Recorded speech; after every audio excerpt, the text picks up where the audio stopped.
ورحمة الله وبركاته. আপনারা সকলেই আল্লাহর রহমতে ভালো আছেন? আলহামদুলিল্লাহ। আল্লাহ পাক আমাকে আপনাকে সবাইকে খুব ভালো রাখেন। যে ভাইরা দাঁড়ায় আছেন অবশ্যই ভালো আছেন। মাইকের আওয়াজও কানে যাইতেছে, মেহরবানি করে বসার জায়গাও আছে, বসে যান। যারা দাঁড়ায় আছেন গেটের মধ্যে অনেক ভাই আশেপাশেও থাকতে পারেন, মেহরবানি করে জায়গা আছে, বসে যান। আর যদি বসতে ভালো নাই লাগে তাহলে একটু অন্য জায়গায় চলে গেলে ভালো, যাতে সকলের পারিসারি কেমন না হয়। জি, আশা করি বুঝে আসছে। চলে আসেন। এখনো যারা দাঁড়ায় আছেন হয়তো মাইকের আওয়াজ শুনতেছেন না, এমনটা হইতে পারে। ওই যুবকরা কথা বলতেছে, হয়তো শুনতেছে না। এ ভাই তোমরা বসে যাও। মাশাআল্লাহ, সুন্দর হইতেছে। একটু মাঝখানে ফাঁকা জায়গা আছে, একটু সামনে দিকে টান দিয়ে বসে, যাতে অন্য ভাইদের অসুবিধা না হয়। বাম দিকে অনেক জায়গা আছে, ওই পিছনের ভাইরা সামনের দিকে আসে একটু প্রত্যেকে। মাশাআল্লাহ, সুন্দর হইতেছে।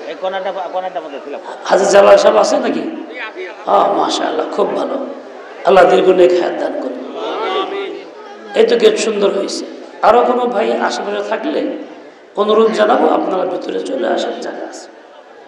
আল্লাহ পাক তৌফিক দেন, কবুল করেন। আলহামদুলিল্লাহি রাব্বিল আলামিন। আলহামদুলিল্লাহি ওয়া কাফা ওয়া সালামুন আলা ইবাদিহিল্লাযীনা ইসতাফা। আল্লাহুম্মা লাকাল হামদু ওয়া লাকাশ শুকরু। আল্লাহুম্মা লা উহসি সানাআন আলাইকা আনতা কামা আসনাইতা আলা নাফসিক। اللهم لك الحمد كالذي تقول وخيرا مما نقول. أما بعد، فأعوذ بالله من الشيطان الرجيم. بسم الله الرحمن الرحيم. الرحمن فاسأل به خبيرا.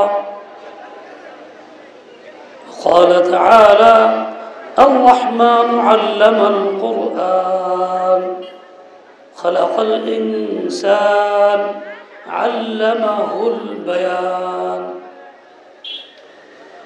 وقال صلى الله تعالى عليه وسلم: تعلموا القرآن وعلموا الناس.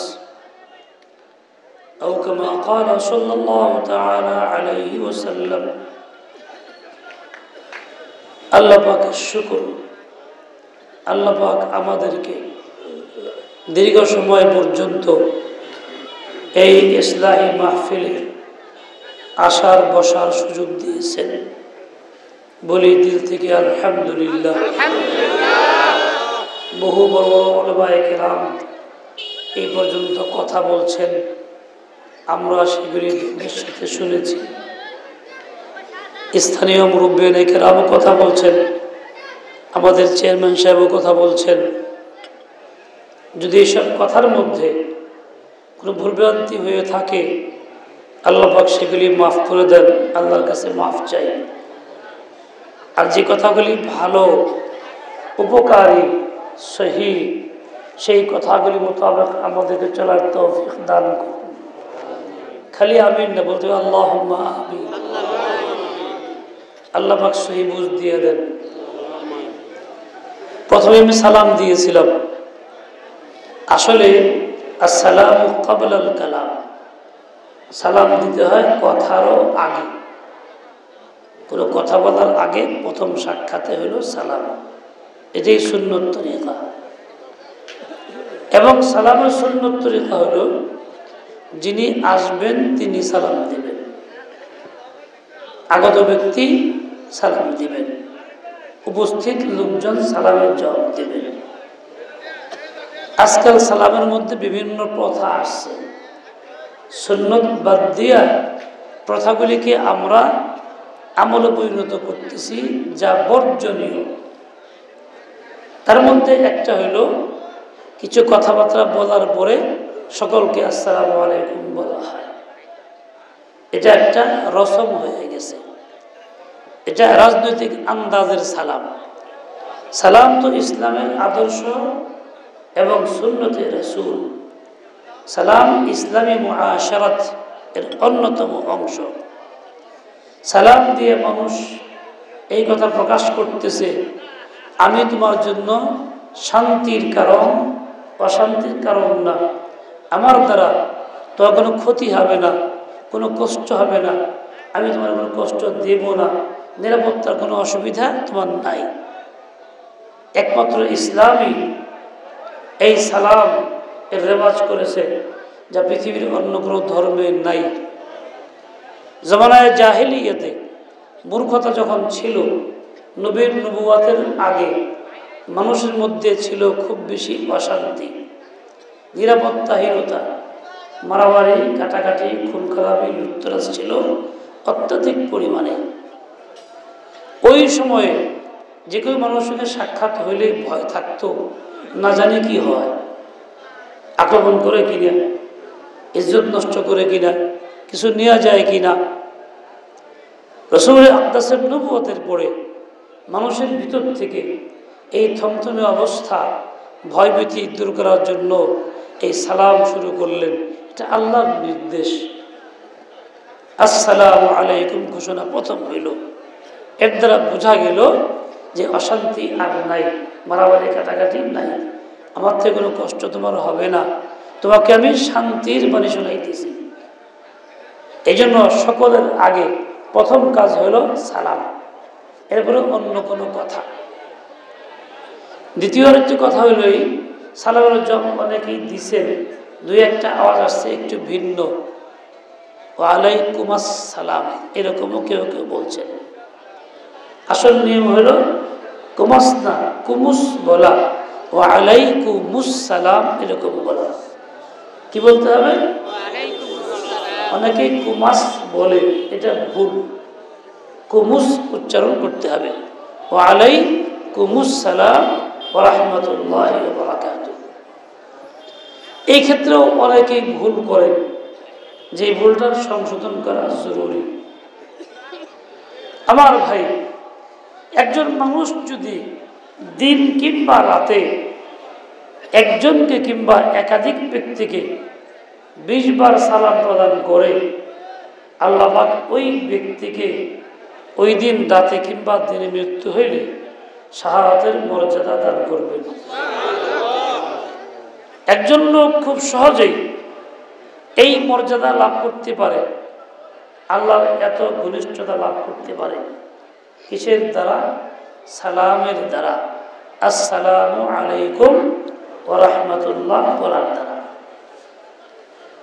অন্য কোনো ধর্মে এত সুন্দর বাণী, শান্তির বাণী আর নাই, কোন নমুনাও নাই। যারা ইসলামের উপরে নাই, তারা সব দিক থেকেই ঠকার মধ্যে আছে, জিদার মধ্যে নাই। এত সুন্দর কথা শোনা থেকেও তারা বঞ্চিত, এবং অন্তরের আন্তরিক দোয়া থেকেও তারা বঞ্চিত। সালাম দেও না, পায়ও না। আমার ভাই, আমরা যাতে ইসলামী এই সভ্যতাকে ধরে রাখি, এটাকে ব্যাপক করি, সর্বত্র যেন সালাম সালাম শব্দটাই চলে। যত বেশি সালাম চলবে, তত বেশি শান্তি রক্ষা হবে। জান্নাতের মধ্যে মুমিনদের পরস্পরে কি চলবে? সালাম চলবে। তাহিয়াতুহুম ফিহা সালাম। এই জন্য আমার আপনার দ্বারা সালাম যাতে খুব বেশি ব্যাপকতা লাভ করে। ঘরে গেলেও, বিবির কাছে গেলেও, বিবিকেও, ছেলেকেও, মেয়েকেও, বাইরের থেকে কেউ নাই, তবু জুড়ে আসসালামু আলাইকুম ওয়া রাহমাতুল্লাহ। আমরা আপনি বাড়িতে যাই, সালাম দেওয়ার অভ্যাস থাকলেও বাইরে থেকে জুড়ে আওয়াজ দিয়ে সালাম কেউ দেই না। হয়তো বাড়িতে কাছে, ঘরের কাছে গিয়ে কাউকে দিতে পারি। সুন্নত তরিকা হলো বাইরে থেকে দূরে সালাম দেওয়া, আসসালামু আলাইকুম ওয়া রাহমাতুল্লাহ, এরপরে বাড়িতে ঢোকা। আমাদের মধ্যে হয়তো বা এই আমলটা লোপ পেয়ে গেছে, এই আমলটা নাই, কথাটা কি বাস্তব না অবাস্তব? তাইলে আমার নিজের বাড়ি হোক কিংবা অন্যের বাড়ি হোক, আমার কাজ হইল বাড়ি থেকে জুড়ে আসসালামু আলাইকুম বলা, এরপরে ভিতরে যাওয়ার চেষ্টা করা। এখন থেকে এই সুন্নতটা জিন্দা করতে কে কে রাজি আছে? মৃত্যুর পরে না আগে? আগে। এখন থেকে এই সালামের সুন্নতটা যিনি জিন্দা করবেন, যার দ্বারা প্রচলন হবে, মানুষের আমলে আসবে,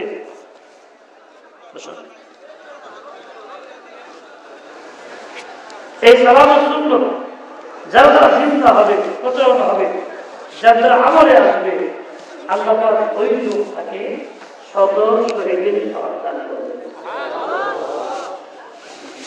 আগে কি ছিল?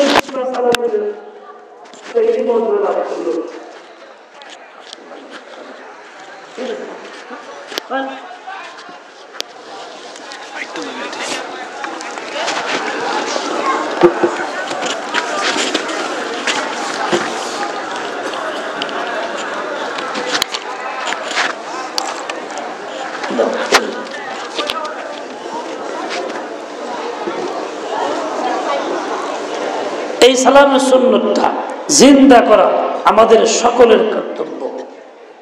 আমরা এই সালামের সুন্নতটা জিন্দা করব। যিনি করব তার আমলনামায় 100 শহীদের সওয়াব। এইরকম বড় সওয়াব কে কে নেবেন? তুমি নেবে না? আগে বসো, এদিকে বসো। আল্লাহ পাক আমলের তৌফিক দান করুন। এরপরে সালাম দেওয়ার পরিপথকে ঢুকে পড়বেন না, নিজের বাড়ি হইলেও না। আরে আমার বাড়ি আমি ঢুকবো না, না, একটু দেরি করবেন। দেরি কেন করবেন?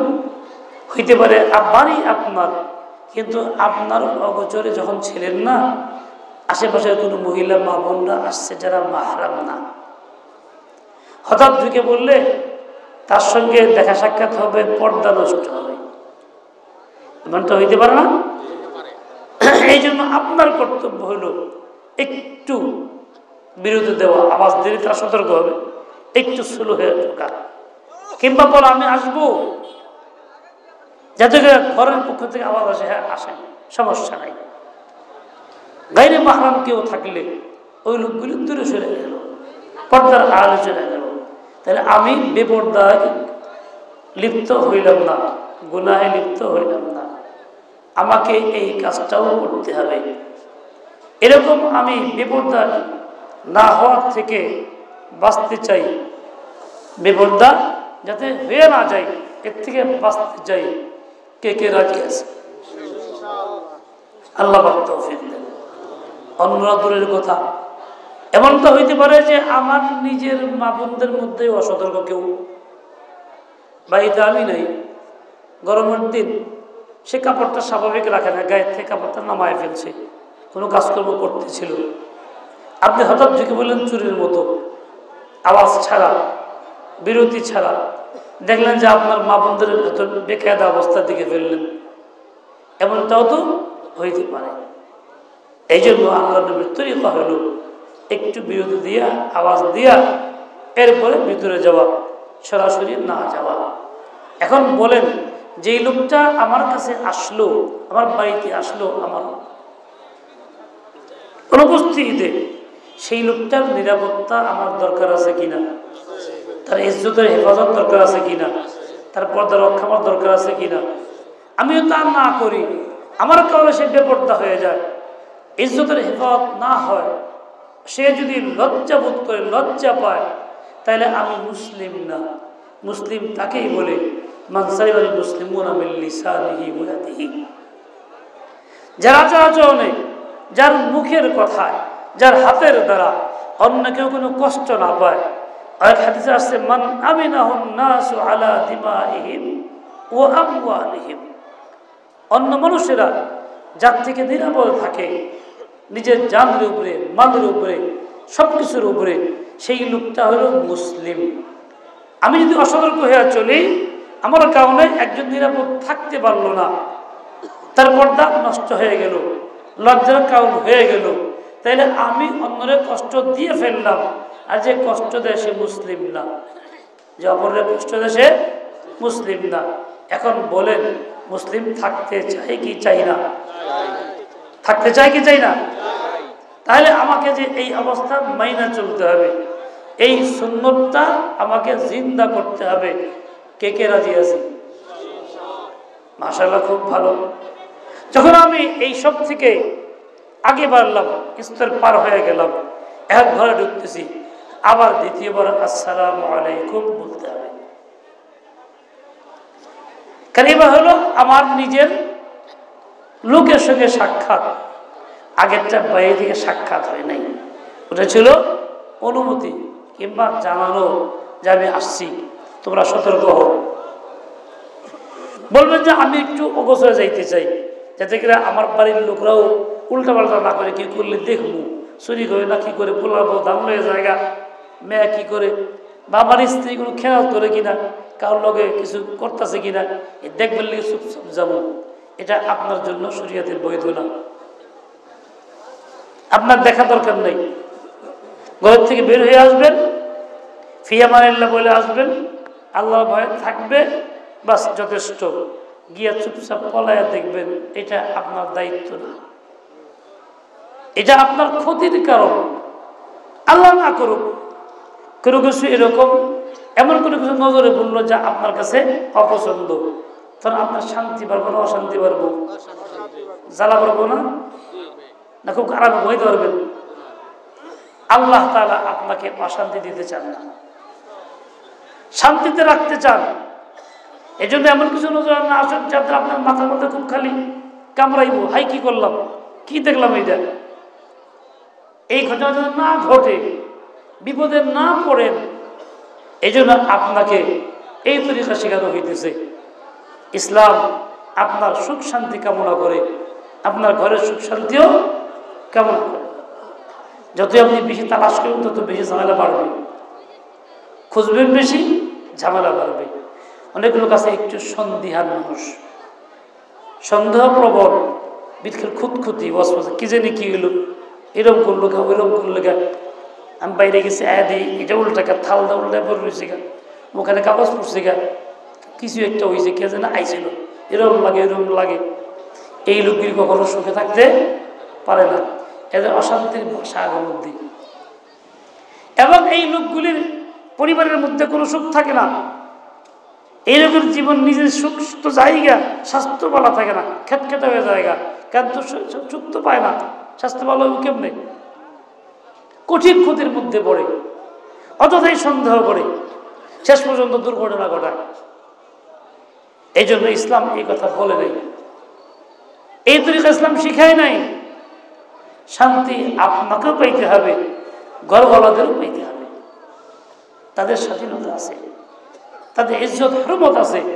এই জন্য আপনি অগোচর দেখতে যায় না, কি হলো, এই তুই কি করি, ঠিক কথা বলি না, মিশা কথা বলি না, ঠিক কথা বলছি না, মিশা কথা বলি, বারবার তাকে বিরক্ত করে, জোর করে তাকে মিথ্যাকে সত্য বানানোর চেষ্টা, বা সত্যকে মিথ্যা বানানোর চেষ্টা অপরাধ। আমি চাপ দিবেন, আসলে কইছিল সত্য কথা, চাপে যখন মিথ্যা কথা কোয়া শুরু করব। রাসূল আকরামের কাছে দুইজন গোলামকে ধরে আনা হল। এই দুইজনকে বিভিন্ন রকম যুগ জিজ্ঞাসা করা হইতেছে, তোমাদের লোকজন কোথায়, দলবল কোথায়, এই কোথায় সেই কোথায়। তারা প্রথম সত্যই বলছে, কিন্তু সাহাবায়ে কেরাম অনেক বেশি চাপাচাপি করতেছেন, যার কারণে তারা তাদের চাপের মুখে এই মিথ্যা বলার চেষ্টা করতেছে। রাসূল আকরাম আয়েশা বলল, তোমরা ভুল করতেছো, তো সত্যই বলছিল, বিশ্বাস করলা না, এখন মিথ্যা বলে বিশ্বাস করবা? মিথ্যা বলার চেষ্টা করতেছে, খবরদার। এই জন্য সহজ সরল জীবন ভালো, খুঁটিনাটি ভালো না। জাগতের ভিতরে খুঁটিনাটি বেশি আছে, তারা খুব বিপদে পড়ে আছে। আল্লাহ আমাদের সবাইকে হেফাজত করেন। এরকম খুঁটিনাটি যদি ভিতরে না থাকে, ঘরের ব্যাপারে যেমন খুঁটিনাটি থাকবে না, সন্দেহ প্রবণ থাকবো না, ফ্রেশ মন নিয়ে থাকবো, বাইরের ব্যাপারেও তাই থাকবো, আমার ঈমান ও ইসলামের ব্যাপারে ঠিক তাই থাকবো। অনেকে আছে ঈমান নিয়ে খুঁটিনাটি চিন্তা, ইসলাম নিয়ে খুঁটিনাটি চিন্তা, আমল নিয়ে খেলে এই চিন্তা ওই চিন্তা, এই প্রশ্ন ভ্রান্ত, ওই প্রশ্ন ওইটা, নানান আজে বাজে কথা। ও ভাই, তোমাকে আল্লাহ তাআলা স্বচ্ছ ঈমান নিতে বলছে, ফ্রেশ মন নিয়ে থাকতে বলছে। এই আজে বাজে কথা চিন্তা করতে না করছেন, তুমি সময় নষ্ট কেন করতেছো? আল্লাহর দেওয়া দিলটাকে আল্লাহ ছাড়া গায়রুল্লাহর মধ্যে কেন লাগাইতেছো? তোমার দিল তো এই কাজের লিগে আল্লাহ বানায় নাই। স্বচ্ছ দিল রাখো, সহি ঈমান রাখো, বিশ্বাস স্পষ্ট রাখো, যা হয় হোক, কোনো অসুবিধা নেই। এই জন্য খুঁটিনাটি বিষয়ে চিন্তা করাটা ভালো না। দিলকে মুক্ত রাখা চাই। যত বেশি মুক্ত রাখবেন তত বেশি আরাম পাবেন, খাওয়া ঠিক হবে, ঘুম ঠিক হবে, সব কাজ ঠিক মতো করতে পারবেন। আর না হলে কাজে কাজে বিরত করবেন, কোনো সিদ্ধান্ত করতে পারবেন না, কি থিয়া কি করবেন, কি থিয়া কি করবেন, এরকম না হয়ে যায়। এই ধরনের যারা আক্রান্ত ঝামেলায় আছেন তারা চুপচাপ থাকবেন না, তারা অবশ্যই কোনো একজন মুরব্বী যে এইসব চিকিৎসা করতে পারেন তার সঙ্গে যোগাযোগ করবেন, তার কাছে যাইবেন। আর না হলে আপনার দুনিয়া আখিরাত দুইটাই বলবেন। আমি দেখছি এক লোক ওয়াসওয়াসায় আক্রান্ত, সে এত বেশি ওয়াসওয়াসায় আক্রান্ত, আল্লাহ মাফ করুক, ভাই তার স্ত্রী ভাই বাড়ি থেকে আসছে, এখন সে নামাজ পড়তে গেছে, ছেলেটা নামাজ পড়ে নাই, বাসায় গেছে। তার সন্দেহ হলো যে এর ভাই বোনের সাথে অন্যায় করে, কোনো দলিল প্রমাণ তার কাছে নেই। কি তুমি কি দিয়ে বুঝলা? কয় কেমন কোন জানে চলে, ওখানে ওর কথা কয়, ওখানে ওর কথা কয়। আমি আইসে নামাজ পড়ে আইসে দেখলাম দরজার টিস্যু পরে রয়েছে, টিস্যু ভিজা ভিজা লাগলো, তার মানে অন্যায় করে টিস্যু দিয়ে মুচ্ছা ফেলাইছে, এই হলো তার ধারণা। এবার এক পর্যায়ে প্রশ্ন বুঝাইতে পারলাম না, কেউ তালাক দিয়ে দিল। অথচ বাস্তবে কিছুই নেই। শয়তান তো ভালো কাজ কোনো সময় করায় না, করাইলেও তার মধ্যে কিছু একটা বড় ক্ষতি থাকে। শয়তান সে ক্ষতির জন্যই কাজটা করে, অযথাই পরিশান হয়ে যায়, এই যে ওইসে এরকম করে কেন, এরকম করে কেন। পাশের বাসায় থাকে একজন হাফেজ সাহেব, ওই লোক বলে হাফেজ সাহেব এই এর সাথে সম্পর্ক আছে। কেমনি বুঝলাম? মাঝে মাঝে তর্কেই পাঠায় ওই বাসায়, ভাই পড়োশি বাড়িতে হাতিয়ে দিবে, এটা স্বাভাবিক কথা। এটা যে কোনো লোকে দিয়ে থাকে, হাদিসেও আসছে তুমি তোমার পড়োশিকে হাতিয়ে দাও, কিচ্ছু না হলে একেবারে কম মূল্যের বকরির খুর হলেও পাঠিয়ে দাও, এবং দিলে পরে তুমি তা গ্রহণ করো। পড়োশিকে বলো তুমি তো গ্রহণ করো, অমূল্যায়ন করো না, যে কি দিছে এটা একটা কথা হইল, আর কিছু পাই নাই না। ওলা তাহকিরান্না জারাতুল লিজারাতিহা ওয়ালাউ ফি সিনাশাতিন। কোন পুরুষই অপর পুরুষের দেওয়া সামান্য জিনিসকে তুচ্ছ না করে, যেন এটা সম্মানের সাথে গ্রহণ করে, যাই কিছু হোক মোহাব্বতের সাথে দিছে, হোক না সামান্য জিনিস, ভালো আমার জন্য, এখন স্বাভাবিক দিয়ে থাকেছে। ওই লোক যে দিলকের তার বাসায় তর্কে পাঠায়, কাজে আর লোকের সম্পর্ক আছে। শয়তান এই লোকটাকে সুখে রাখতে দেয় না, তার স্ত্রীর প্রতি তাকে সবসময় সন্দেহ বানায়া পরিশান করে, তার নামাজও নষ্ট করতেছে, তার আমলও নষ্ট করতেছে, জিকিরও নষ্ট করতেছে। কারণ জিকিরও মন বসতেছে না, আমলে মন বসতেছে না, নামাজে মন লাগতেছে না, এসব চলতেছে। শেষ পর্যন্ত তালাকে দিয়ে ফেলল। সেই দায়িত্ব আমার করা লাগছে। এটা একটা সাংঘাতিক মারাত্মক রোগ ভাই। এই জন্য খুঁটিনাটি না, ফ্রেশ মন নিয়ে থাকো, আল্লাহর উপর সুকুত করো, হেফাজত আল্লাহ তাআলা করবেন। অযথাই খামাখা কোথায় কাউকে দোষী বানানোর চেষ্টা তুমি করো, তোমার নিজেরই লস হবে। কথা বুঝে আসছে ভাই? শয়তান ধোঁকা দেয় কিনা এরকম? প্রথম তো সাংঘাতিক অন্যায়, এই বাপরে বাপ, যে অন্যায় করছে ওর রাখন যেগুলো তালাক দিয়ে দেয়। তালাক দেওয়ার পরে শয়তান এরকম মায়া লাগায়, ওরে বাপরে বাপ, কি ভুলটা করছি, একদিন জীবন জীবন করলাম, কোনো অসুবিধা হয় নাই, এতগুলি বাচ্চা কাচ্চা, কেন আমি কই যাবো, এছাড়া কিছুই চলবো না, সংসারে সব বুঝছে, সব জানে, এরকম অভিজ্ঞতা লোক ছাড়াই এলাম। আহা কি লোক, শয়তান তখন উল্টা মহব্বত দিয়ে দেয়। এরকম মহব্বত দেয় কোনো আলেমের ফতোয়া কাজ করে না, হাদিসও গ্রহণ করে না, কোরআনও মানতে রাজি না। কোরআন তো বলছে তালাক 3টা দিয়ে বলাইছো, আর আমার কায়দা নেই, অন্ধর ঘর ঘুরে ছাড়া আশা কায়দা নেই, এটাও মানতে রাজি না। ওই হারামটা নিয়েই থাকবে। শয়তান তো এটাই চাইছিল, শয়তান তো এটাই চাইছিল। কারণ হারাম নিয়ে থাকলে বাচ্চা কাচ্চা হারাম হোক, জীবনভর হারাম করে থাকুক, হারাম বাচ্চা হইলে ওরা আমার কথা মানবে, শয়তান দলমুক্ত হয়ে যাবে। শয়তান এটাই চাইছিল, ও কামিয়াব হয়ে গেল। এই জন্য ভাই শয়তানের কথা কান দেওয়ার নাই। এরকম মনের ভিতরে খুঁটিয়ে যাদের আছে তাদের জন্য একটা সাংঘাতিক বড় চিকিৎসা হইল, যখন আজে বাজে খেয়াল আসে তখন কি বলা, আমানতু বিল্লাহ, কি বলা, কি বলা, একাধিকবার আসলো তখন এই আমানতু বিল্লাহ। আরেকটা চিকিৎসা হলো এই সঙ্গে সঙ্গে বলা জোরে জোরে, আউযু বিল্লাহি মিনাশ শাইতানির রাজীম। শয়তানের সর্বনাশ হয়ে গেছে।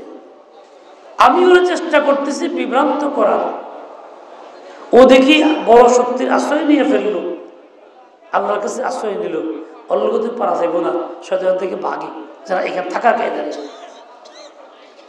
আউযু বিল্লাহি মিনাশ শাইতানির রাজীম বলা, আমানতু বিল্লাহি।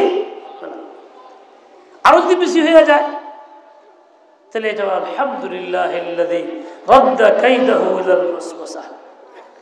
আল্লাহর শুকর আদায় করতেছি, যে শয়তান ধোঁকা দিয়ে আমারে গোমরাহ করতে চায়, বেঈমান বানাতে চায়, সে তা পারে নাই, শুধু একটু ওয়াসওয়াসায় পরিণত করছে, আল্লাহ আমার বাঁচায় দিয়েছে। তখন এই দোয়া পড়া, আলহামদুলিল্লাহিল্লাযী রাদ্দা কাইদাহু ইলাল ওয়াসওয়াসা। এরপরেও দেখবেন মনের ভিতরে খালি আইতেই থাকবো। তাহলে আপনি একা কোনো সিদ্ধান্ত নেবেন না, একা চিন্তা করবেন না, কোনো মুরব্বীর কাছে গিয়ে নিজেকে ন্যস্ত করেন যে আমি এই বিপদে আছি, এই সমস্যা আছে। মুরব্বী যা বলবো ওটা আপনি অকপটে মানেন, দলিল দিয়ে ওটাকে ধরার চেষ্টা করবেন না। মুরব্বী যা বলবো মেনে নেবেন না, আপনার কথাই ঠিক। এই অভ্যাস করেন, তাহলে আপনার নিজের সংশোধনও হবে, আপনার দিলটাও মুক্ত হবে, আপনিও আরামে থাকবেন, বিবিও আরামে থাকবে, বাচ্চাও আরামে থাকবে। এদের সঙ্গে আপনার কোনো জটিলতা সৃষ্টি হবে না, শেষ পর্যন্ত হারাম করতে হয় এমন কিছু ঘটবে না। এই জন্য খবরদার কোনো সময় একা থাকবেন না। এই ধরনের যাদের অভ্যাস ওয়াসওয়াসা আসতেছে তার চুপচাপ না থাকে কোনো আল্লাহর সঙ্গে দ্রুত সম্পর্ক করেন, তার কাছে দিকে সুপুর্দ করেন, হালাত জানান। আর না হলে অবস্থা খুব বেগতিক হবে। আল্লাহ আমাদের সেই বুঝ দিয়ে দেন, হেদায়েত দিয়ে দেন, আল্লাহ আমাদের হিম্মত বাড়ায় দেন, শয়তানের ওয়াসওয়াসা থেকে মুক্ত করেন। আমার ভাই, এরকম সমস্যা যদি নাই হইতো রাসূল আকরাম সাল্লাল্লাহু আলাইহি ওয়াসাল্লাম চিকিৎসা বলতেন না, আলোচনা করতেন না। এই সমস্যা মানুষের হয়, এই জন্য রাসূল আকরাম আগে থেকেই উম্মতের শান্তি রক্ষার জন্য ঔষধ পাতায় দিয়ে গেছেন। ঔষধ গ্রহণ না করলে কার কি করার আছে? যে পুরা কমাইলে সে গ্রহণ করবে না, আর ভাগ্যবান যে সে গ্রহণ করবে। এক সাহাবীকে রাসূল আকরাম বলছিলেন, উনি আসছেন জিহাদ থেকে ফিরে দিনের বেলা দুপুরের সময়, বলছিলেন তুমি এখন ঘরে যাও না, কিন্তু ওনার বেশি আগ্রহ ছিল বাড়িতে যাওয়ার, দীর্ঘদিন বিবির কাছে নাই। এই জন্য উনি আগে চলে গেছেন। গিয়ে দেখে যে বিবি ঘরের বাইরে এসে খারাপ রয়েছে। খুব কষ্ট, কি তুই বাইরে আইস, ইজ্জতের ব্যাপার, এরকম সব বাইরে আসলা কেন? পর্দাবাদ দিয়ে বলছে ঘরে থাকতে পারতেছি না, বিরাট সাপ, এই জন্য বের হয়ে আসছি। কি বলো? তাড়াতাড়ি লাঠি একটা মারতে গেছে, যেই মারতে গেছে সাপে তারা সুবল দিয়েছে, মারা গেছে। রাসূল আকরাম বলতে তুমি এখন যাও না। রাসূল আকরামের এই পরামর্শ, আদেশ ছিল না, পরামর্শ ছিল। আদেশ থাকলে অবশ্যই মানতেন। কোনো সাহাবী রাসূলের কোনো আদেশের খেলাফ করেন না, কখনো না। পরামর্শ দিচ্ছেন, না গেলে ভালো। উনি বুঝছেন যে আমাকে কিনা সরাসরি বাধা না, পরামর্শ। এই সামান্য পরামর্শ না মানার কারণে কত বড় ক্ষতি হইল, ইজ্জতটাই না, জীবনটাই গেল। কি হলো? রাসূল যেখানে সরাসরি মানা করে যে কাজটা নিষিদ্ধ তরিকার মধ্যে নাই, ওই কাজটা করলে পরে এর চেয়ে বড় ক্ষতি হবে কিনা? এখানে তো জীবন গেল, আর নিষিদ্ধ কাজ করলে পরে জীবন তো না, খালি চিরস্থায়ী জাহান্নাম, চিরস্থায়ী জাহান্নাম, সবকিছু হারায় ফেললাম। ও ভাই, আমার বাস্তব জীবনে রাসূলের তরিকা যেন আপন করে নেই, সুন্নাহকে যেন জিন্দা করি, পরামর্শগুলি মানার চেষ্টা করি। এই মানার মধ্যেই কামিয়াবি, না মানার মধ্যেই অশান্তি। ও ভাই, কথা বুঝাইতে পারলাম? ওই সাহাবী দুনিয়া থেকে চলে গেছেন, বিবি অপরাধ ছিল, সাপের মোকাবেলা করার সাহস তার ছিল না। আসলে এটা প্রকৃত সাপ ছিল না, এটা জিন ছিল। ও সাপের আকারে আসছিল। জিন্নাত এরকম সাপের আকারে আসে, জীবজন্তুর আকারে আসে, বাঘের আকৃতিতে আসে, এরকম হইতে পারে। কারণ বিভিন্ন রকম সুরত ধরতে পারে, রূপ পাল্টাইতে পারে। এই জন্য কর্তব্য হলো পথ করে মারতে না যাওয়া। আগে বলে, এই কোন জিন হয়ে থাকলে সরে যাও, এ কথা জোরে বললে পরে জিন থাকলে আসতেও চলে যাবে। তখন আপনি মারতে চেষ্টা করেন, তাহলে আপনার কোনো ক্ষতি হবে না আশা করা যায়। কিন্তু এই তরিকা না মানলে ক্ষতি হবে, তরিকা না মানলে ক্ষতি হবে, এটাই স্বাভাবিক কথা। এই জন্য ভাই খুব সাবধান। এই যে রাসূলের তরিকা, সফর থেকে আসছো, রাত বেশি হয়ে গেছে, পরে ঘরে ঢুকে না, তুমি থাকো বাইরে, মসজিদে থাকো, মহল্লার মসজিদে রাত কাটাও। আগে জানাইতে পারো নাই, কারণ সেই লোকটা আশা ঘুমায় রয়েছে, কাঁচা ঘুম ভাঙবে, সেগুলো স্বাভাবিক অবস্থায় আছে, এলোপাতারি পুরাতন কাপড় চোপড় পরে রয়েছে, তুই দেখতে ভালো লাগবে না, মনের ভিতরের মধ্যে ঘৃণা আসবে, এই ফকিন্দির বাচ্চা কিরম দেওয়া যায়, তো অশান্তি শুরু হয়ে গেল। বিবেতে মন থাকলো না, মন যাবো আরেকটার প্রতি। রাস্তায় দেখে এত সুন্দর সাজগুজ, ওটা খেলে বারবার মন হইব। এখন বিবি হালাল ভালো লাগবো না হারাম দালাল লাগবো, ব্যবহার করলেও মনে কল্পনা থাকবে হারামটা। তাইলে একটা সামান্য কাজ তুমি একটু বিরতি না দিয়ে জোগাড় কারণে ফল কি হইল? বড় ধরনের সমস্যার সৃষ্টি হইল। সামান্য একটা আদনা মুস্তাহাবকে না মানার কারণে বড় ধরনের ক্ষতি হইতে পারে। এই জন্য ছোট কামবিরা অবহেলা করা, ছোটকে তুমি মানো, এই ছোটটার পিছনে বড় ক্ষতি আছে। ছোটের পিছনে কি আছে? বড় ক্ষতি আছে। অবহেলা করতে তুমি যাও না আমার ভাই। এরকম প্রত্যেকটা কাজের মধ্যে শান্তি আর শান্তি আছে। আম্মা জান আয়েশাকে বলা হয়েছিল, রাসূল আকরাম ঘরে আসতেন তো কেমনে আসতেন, কি করতেন? উনি বলছেন, রাসূল যখন ইশারা করে ঘরে আসতেন রাত্রিবেলা, তিনি হাসতে হাসতে আসতেন, হাসতে হাসতে আসতেন, সালাম দিয়ে আসতেন। ঘরে এসে প্রথম কি কাজ করতেন? মিসওয়াক করতেন। আমার ভাই, আমিও রাত্রিবেলা ঘরে যাই, মাহফিল থেকে বাড়ি যাব বা অন্য কোনো কাজে গেলেও বাড়িতে ঘরে ফিরি, প্রত্যেকে হাসতে হাসতে ফিরি, হাসতে হাসতে ঢুকি। কত ক্লান্তির ছাপ, কত কিছু, কত কষ্ট, হাইরে বেজারে ঢুকতেছি। তাহলে আমি আমার যে জীবন সঙ্গিনী দিন বড় অপেক্ষায় ছিল, কয়েকদিন অপেক্ষায় থাকলো আমাকে দেখার জন্য, একটু আনন্দ পাবে, আমার মুখে হাসি টাসি পাইল না। এই যে আমি হাসি তাকে দিলাম না, বাহ্যিক মাথায় বাড়ি দেই নাই, কিন্তু তার ক্ষতি করছি, তারে কষ্ট দিছি, এটা ইদায় মুসলিম। রাসূলের জিন্দেগি এটা না, মুসলিমের কাজ এটা না। আজকে একদিন এরকম গেলাম না, পরের দিন আবার একদিন এরকম করলাম, খুশ হাসি মুখে গেলাম না, তারপরে চিন্তা কি আবার বাইরে থেকে আইলে হাসি মুখে আসে না, কারণ নাকি? তাহলে আমাকে দেখতে পারে না, কিছু একটা ভিতরে আছে, তার মনের ভিতরে ওয়াসওয়াসা শুরু হয়ে যাবে, বিভিন্ন খেয়াল কল্পনা পাকাই থাকবো। তখন আজ কেউ কইতে পারে, হ্যাঁ দেখো না দিলে এরকম আহে সর্বনাশ, বুঝো না মিয়া হেজে কিল লেগে এলো ভাই, জানো আমি রাস্তায় দিয়ে আলাপ করতে করতে আইতেছে, ফোন দিয়া আলাপ করতে করতে আইতেছে, এইটা যেখানে কেউ কইতে পারে, তাহলে তো উপায় নাই। খানারও বন্ধ, ভাত ভাড়া বন্ধ, আপনার কামও বন্ধ, কথা কেমন 3 গুণ বলে ফেলবো, বাস্তব সে তাহকিক করবো না আসলে কথা বলে কি কথা বলে না। মেয়ে লোকগুলো সামান্য কথায় পাল্টা পড়ে দেবো গা। তাহলে আপনি এই সুন্নতটা খেলাফ করার কারণে কত অশান্তিকে জায়গা দিচ্ছেন, কত অশান্তিকে আপন বানায় ফেলতেছেন, চিন্তাও করা মুশকিল। কিছু লোক থাকে আবার এই ধরনের সৃষ্টি করার জন্য কান কথা বলে বলে দেয়, এই হয়েছে ওই হয়েছে, আনুমানিক বলে, এতে আরো পরেশানি বাড়ে, খুব পরেশানি বাড়ে।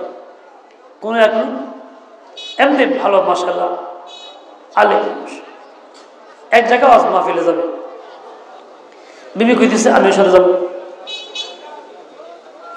কোন সময় কয়ের সাথে যাবো, আচ্ছা মন চাই লোক যাই, নিয়ে গেছে। সে মহিলারা থাকবো না, বসার জায়গা নেই, থাকতেই পারে, গেছে সেখানে, সেখানে গিয়ে বসছে, মহিলা বসছে, বসে ওয়াজ শুনে আসছে। আসাম জিজ্ঞাসা করতেছে আপনি কই গেছিলেন, ওয়াজ করায় কোথায় গিয়ে বসছিলেন, কার সাথে কথা কইছেন? বলে কেন, আমি তো ওই আর 10 বক্তার লগে বইছি, সমস্যাটা কি? 2 দিন কথা বলেন, 2 দিন পরে কইতেছে অনেক কোনো মহিলা আসছিল, তার সাথে একটু কথা কইছেন, তার নাম এরকম, তার লগে দেখা করবার গেছিলেন। আরে আল্লাহর কসম আমার তো চিন্তা নাম জানিও না, কি কো তুমি এটি? কহ আমার কাছে ফোন করে কইছে, আমার কাছে ফোন করে কইছে অমুক এক মহিলা আইছিল, হ্যার লগে দেখা করতে গেছে, আহার ওয়াজ কিছু না। এমন গন্ডগোল লাগছে 1 সপ্তাহ পর্যন্ত মারামারি কাটাকাটি, কোনো ক্রয় বোঝানো যাইতেছে না।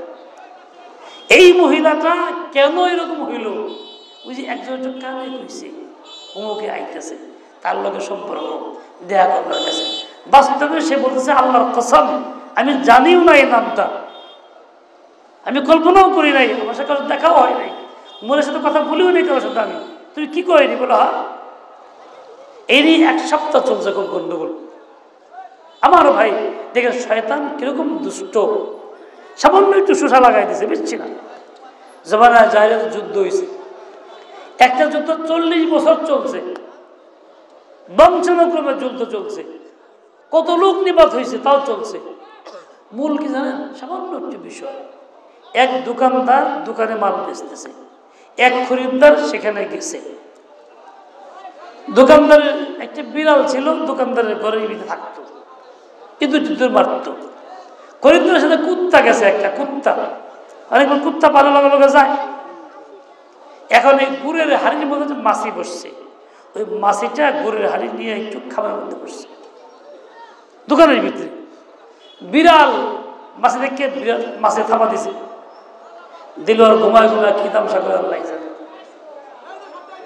এরপরে ওই মালিকের কুত্তা বিড়াল থেকে খেপে গেছে গা, কুত্তা বলতো শত্রু, ও বিড়ালকে থামা দিছে। এখন মালিককে খিরে আমার বিড়াল থামা মেরে আনলো, মালিক ওই কুত্তারে মারছে দোকানদার, কুত্তা মালিক কিরে কুত্তারে মারলি, সে আবার দোকানদারে মারছে। এই 2 পক্ষ চলল, 40 বছর পর্যন্ত এই যুদ্ধ চলছে। কত মানুষ দুনিয়া থেকে বিদায় হয়েছে, মনে কিছুই না, একটা মাছি। আসলে শয়তান ওই মাছের একটু গুড় লাগায় বসাই দিয়েছে, আর কিচ্ছু না। স্বামী স্ত্রীর দ্বন্দ্ব লাগানোর জন্য কিছু লোক থাকে, ওই স্ত্রীগণ নারী শোনো তো মানুষের কথা ফাল দেও, লাভ দিয়ে ওঠো, কে কি বললো তুমি যাচাই করলা না, তোমার স্বামীকে তুমি চিনলা না, যে লোকটা তোমার সাথে কেমন আচরণ দীর্ঘদিন করতেছে বুঝতে পারলা না, তার মান রক্ষা করতে পারলা না, অপর এক মহিলার কথা কান দিয়ে তুমি জীবন ধ্বংস করতেছো, বড় নালায়েকি করতেছো, বড় পুরা খপাইলা তুমি, বড় বরবাদ জিন্দেগি তোমার। খবরদার মা বোনরা, এই মানুষের কথা কান দিয়ে তুমি জীবন নষ্ট করতে চাও না। আজকাল যত অঘটন ঘটতেছে, সামান্য কথায় মা বোনদেরকে কেউ কিছু বলে দিতেছে, বাস লাগে বললো, আদরণ খেয়ে লাগলো, পিছন দিকে তাকাবে না যে হইলটা কি। 20 বছর সংসার করলা, লোকটার আমানত দিয়ে বুঝলা, 20 বছর পরে একজনের এক কথা শোনা গেল না, কত নিমক হারামি হইল, এটা কত অন্যায় কথা হইল। পাবন আমার সাবধান, সতর্ক হও, সময় আছে, জিন্দিগি বদলাও, রসুলের তরিকার উপর চলার চেষ্টা করো, এবং স্পষ্ট মনে রাখো মানুষের কথা কান দিতে নাই, তুমি আগে নিজের কান তালাশ করো। একজনে বলছে, এই তোর কান তো ছিলে লেগে গেছে গা, হে ছিলে মিশে দৌড়, ছিলে মিশে দৌড়। কানে হাত দিয়ে দেখছে না কান আছে কি নাই, উচিত ছিল কি আর কানে হাত দিয়ে দেখো না আমার কান তো আছে, তুই মিশা কথা জান কেন আমি। আজকে একজন গাড়িতে শোনাইলো এক ভাই, এক লোক এক দোকানদারে কইছে, ওই যে টুকাইছিলে আপনাকে বালতি না কোথাও কি লয়ে গেল, ওই যাইতেছে। দোকানদার আর হুঁশ নাই, ক্যাশ আর বন্ধ করে নাই, 90,000 ক্যাশ আছে, থুয়ে উঠে পিছনে দৌড়। চাই দেখলো না আসলে নিচে কিনা মাল আছে না সব ঠিক, তা দেখে নাই, ক্যাশে বন্ধ করে নাই, 200 টাকা কোথাও লেগে দিয়েছে দৌড়। এই সুযোগে ওই বেটা ক্যাশ টান দিয়ে টাকা লেগে গেছে সব ঠিক। যেমন এই প্রতারক আসলে নেয় নাই, তারপরে দোকানদারকে প্রতারণা করার জন্য বলছে তোমার মাল নিয়ে গেল। ও মহিলা মা বোনরা আমার, তোমরা সরল প্রাণ মানুষ, তোমাদেরকে ধ্বংস করার জন্য, তোমার জায়গা দখল করার জন্য এরকম প্রতারক আছে, শয়তান নবী মানুষ হয়ে আসতেছে, তোমাকে এরকম সামান্য একটা কথা বলে দিয়া বিগড়াই দিতেছে, তুমি জীবন নষ্ট করতেছো, সংসার বিনষ্ট করতেছো, সব খতম করতেছো। এই ঘটনা এক দুইটা না, বাংলাদেশে হাজারো আছে আমার সামনে, এক দুইটা না, এভাবে চলতেছে। ভাইরা আমার, দুই পক্ষই যদি সুন্নতের উপরে না আসি, আজীবন চিন্তা না করি, নিজের চিন্তা না ছাড়ি, তাহলে এই অশান্তি বাড়তেই থাকবে, বাড়তেই থাকবে, বাড়তেই থাকবে। বলেন এই অশান্তির মধ্যে থাকা ভালো না নবীর সুন্নত জিন্দা করা ভালো? যুবকগণ কোনটা ভালো? তাহলে কি নবীর সুন্নত জিন্দা করবো? কেরা কেরা রাজি আছি? ঘুমাইলে কেমনে রাজি? হ্যাঁ, মাশাআল্লাহ, খুব ভালো, আল্লাহ পাক তৌফিক দেন। হাদিসে পাকে আসছে, মান তামাসসাকা বিসুন্নতি ইনদা ফাসাদি উম্মতি ফালাহু আজরু মিআতি শাহীদ। ফিতনা ফাসাদের যুগে, ইনদা গালাবাতিল জাহলি ওয়াল বিদআতি ওয়াল ফিসকি ফীহিম, যখন উম্মতের মধ্যে জাহালাত প্রবল হয়, ইলম থাকে না, বিদআত প্রবল হয়, সুন্নত থাকে না, ফিসক প্রবল হয়, নেকির পরিবেশ খতম হয়, এরকম সময়ের মধ্যে যেই লোকটা কষ্ট করে সকলের মোকাবেলা করে, সকল পরিস্থিতিকে উপেক্ষা করে নবীর তরিকায় অটল থাকে, সেই লোকটার জন্য শত শহীদের সওয়াব। সুবহানাল্লাহ কইছেন কয়েকজনে, বাকিদের বোধ হয় এটা বুঝে আসে নাই। বুঝে আসছে? তাহলে এই অবস্থাগুলি, সংসারের গণ্ডগোলগুলি চলতেছে, এই গণ্ডগোলগুলি বিচারের জন্য উত্তম পন্থা হইল প্রত্যেকে যার যার স্থানে সুন্নত জিন্দা করা, সুন্নতের বাইরে না চলা, এবং পরের কথা কান না দেওয়া। পর যে কথা বলবে সে আমার আপন হয়ে বলবে না, সে আমার পর হয়েই বলবে। আমি পরের কথায় আপন লোকটা কেন হারাই দিছি? স্বামী আমার আপন, তারা কেন হারাই দিছি? আবার আজকাল আধুনিক শিক্ষায় শিক্ষিত যারা মা বোনরা, তাদের অবস্থা বেশিরভাগ এইরকমই চলছে।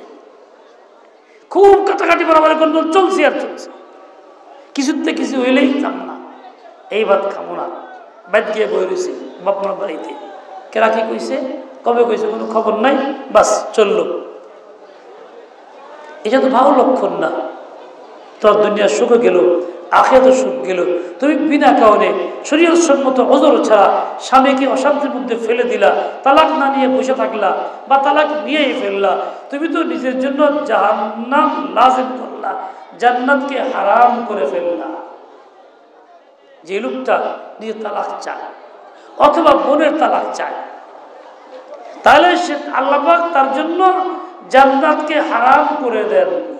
মা বোনরা আমার, তুমি রসুলের এই কথাটা শুনো, বিশ্বাস করো, এটাকে পুঁজি বানাও, সামান্য কথায় বিগড়ে যায় না, তালাক কামনা করো না, অন্যের তালাক নেওয়ার চেষ্টা করো না, তোমার সতীনের তালাক দেওয়ার জন্য বাধ্য করো না, পরিবেশ এরকম করো না। এর দ্বারা তুমি দুনিয়ার সাময়িক সুখের স্বপ্ন দেখতেছ, সুখ তো হবেই না, জাহান্নাম তোমার নসিবে জুটবে। মা বোনরা আমার, সুখ সূক্ষ্ম পরিস্থিতি যারা ভালো, এটা না, জিন্দগি বদলাও। আর কতকাল মানুষের কথায় চলবা? রসুলের কথায় চলো। রসুল তোমার আপন, আল্লাহ তোমার সবচেয়ে বেশি আপন, তুমি আল্লাহর কথায় চলো, রসুলের কথায় চলো। রসুল তো তোমাকে হেদায়েত দিয়েছেন, স্বামী তোমার সবচেয়ে আপন, স্বামীকে ছেড়ে বাইরে তুমি যাও না। যদি মনের বিরুদ্ধে কিছু ঘটে, পরিবেশ মানানোর চেষ্টা করো, সবর করো, ধৈর্য সহে থাকো, লাইগা থাকো। রসুল তোমাকে এই তালিম দিতেছেন, আর তুমি চলে যাচ্ছ। অনেক মহিলা আছে আমার জানা মতো এরকম, যারা স্বামীর থেকে তালাক না নিয়ে চলে গেছে, অন্য জায়গায় বিয়ে শাদী হয়ে থাকতেছে রশ্মি ভাবে, মানুষ জানতেছে বিয়ে হইতেছে। কিন্তু এই লোকগুলি তালাক নেয় না এই কারণে আজীবন পর্যন্ত আগের স্বামীর স্ত্রী থাকবে, আজীবন সে জিনায় লিপ্ত চলতেই থাকবে। যদিও নামাজ পড়ে, যদিও রোজা করে, যদিও তাসবিহ টানে, যদিও পর্দা করে চলে, যদিও সবাই তারে ভালো করে, যদিও আচরণ তার ভালো, যদিও সব কিছু ভালো, তবুও সে জাহান্নামী, সে দায়ুস। এই ঘটনা এক দুইটা না, কিছু হলে চলে যাচ্ছে। কিংবা বেশির চেয়ে বেশি কোনো শর্ত পাওয়া যায় নাই, কোনো কারণ পাওয়া যায় নাই, কাজে খাতায় লিখতেছে এই কারণে অবনত হওয়াতে আমি তালাক নিয়ে নিলাম। এ তালাক হচ্ছে না, তালাক তো তোমার কথা মতো হবে না, আল্লাহ রসুলের বিধান মতো হবে। তুমি এরকম জিন্দেগি বরবাদ করতেছো কার কথায়, কি জন্য? আজকাল অনেকে আছে একটু বেশি আদরের সন্তান, মার এক মেয়ে, মার মেয়ে একটাই, 3টা ছেলে 5টা ছেলে একটাই মেয়ে, বাপেও খুব পাগল, একটাই মেয়ে, 10টা না 5টা না, এ বাইক বেয়ে বয়ে খাওয়াবো, তবু জালেমের কাছে রাখুন না। কিছুতে কিছু হইলেই স্বামীর বিরুদ্ধে লেগে পড়ছে। মেয়েও এসে উল্টা পাল্টা বলে, হয় একটা বলে 3টা। মেয়েরা কিরকম বলে যা চিন্তা করা যায় না, এমন সব আজে বাজে কথা বলবে যার কোনো হাকিকত নাই।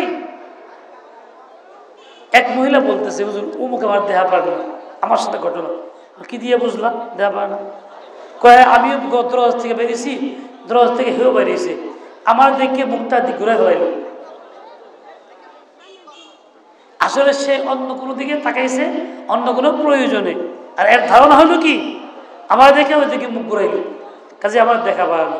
এই দুজনে গন্ডগোল, হাকিকত কিছুই নেই, বাস্তবতা কিছুই নাই, তালাশ করে পাওয়া যায় না। আশ্চর্য ব্যাপার, কোন এক ছাত্রী পরীক্ষা দিয়েছে,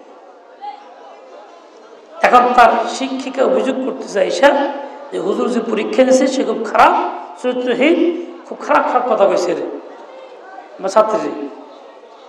মানে কয় কি ওগুলো একটু ভালো মানুষ জানি, জিজ্ঞাসা করলাম হুজুর কি হয়েছে, না কিছু তো হয় নাই। ছাত্রীকে জিজ্ঞাসা করে কি হয়েছে রে, পরীক্ষা জবাব দিছি, তো কি কইছে? আচ্ছা ঠিক আছে যাও, মাসাল ভালো করে পড়ো।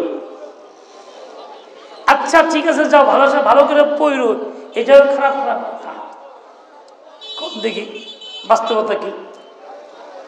ওই মেয়েটা ছোট বলতেছে, হুজুর বলছে পরীক্ষায় আচ্ছা মাশাআল্লাহ খুব ভালো করে পড়ো। তাকে উৎসাহিত করছে, উদ্বুদ্ধ করছে, এইটুকু কথাই হয়েছে, কিন্তু বলছে কি খুব খারাপ খারাপ কথা বলছে। এটা হলো মেয়েদের উক্তি। মেয়েরা এরকম বলে, অনেক আছে পুরুষ আছে মেয়েদের কথা খুব ক্ষেপে, শূন্য খুব ক্ষেপে জায়গা, হয়তো তার ভাইয়ের বিরুদ্ধে বলছে, মার বিরুদ্ধে বলছে, হ্যাঁ শূন্য ক্ষেপে গিয়ে মায়ের রাগারাগি, ভাইয়ের লোকের কথা বন্ধ, সম্পর্ক নাই, এই গোছর সেই গোছর, কিন্তু হাকিকত কিছুই না। আসলে ভাই বলে না, জানেও না, কিন্তু বউ এটা মেয়ে। এই জন্য মেহলুক বললেই 100 ফেরেশতা ঠিক বলে এটা মনে করবেন না, বিবেক হারায় ফেলেন না, বিবেকটা রাইখেন, চিন্তা ভাবনা করেন, যাচাই বাছাই করে দেখেন আসলে কি হয়েছে। আর না হলে আপনার শান্তি হাতে থাকবে না, সব চলে যাবে। এই সব কিছু কেন? রসুলের সুন্নাহ নাই, রসুলের তরিকা নাই। আমার ভাই, সকল কাজের মধ্যে রসুলের সুন্নাহকে গালেব কইরা জিন্দেগি শান্তিময় বানাবো, রাজি আছে তো ইনশাআল্লাহ? কে কে রাজি? কেমনে বানাবো? সুন্নাত না শিখেই বানাবো? না শিখেই বানাবো? শিখবো। কেমনে শিখবো? হাওয়ার মধ্যে শিখে যায়? কারো কাছ থেকে শিখতে হয়, কারো সঙ্গতে গিয়া শিখতে হয়। এই জন্য জীবন কারো কাছে ওয়াকফ করবো, তার থেকে শিখবো, সময় লাগাবো। আর না হলে এটার এত ক্ষতি হবে যে ক্ষতি অপূরণীয়, সম্ভব হবে না। আল্লাহ পাক পুরো উম্মতকে সহি বুঝ দিয়ে দেন, মা বোনদের সহি বুঝ দিয়ে দেন, সমস্ত বিপদ থেকে রক্ষা করেন। ওয়া সাল্লাল্লাহু তাআলা আলা নবিয়িল উম্মি ওয়া আলা আলিহি ওয়া আসহাবিহি ওয়া বারাকা ওয়া সাল্লাম। ভাইরা আমার, মাদ্রাসার মাহফিল হাজী শরীফুল্লাহ পাঠানবাড়ি হাফিজিয়া মাদ্রাসায় আপনারা দোয়া করেন, শরীর থাকেন।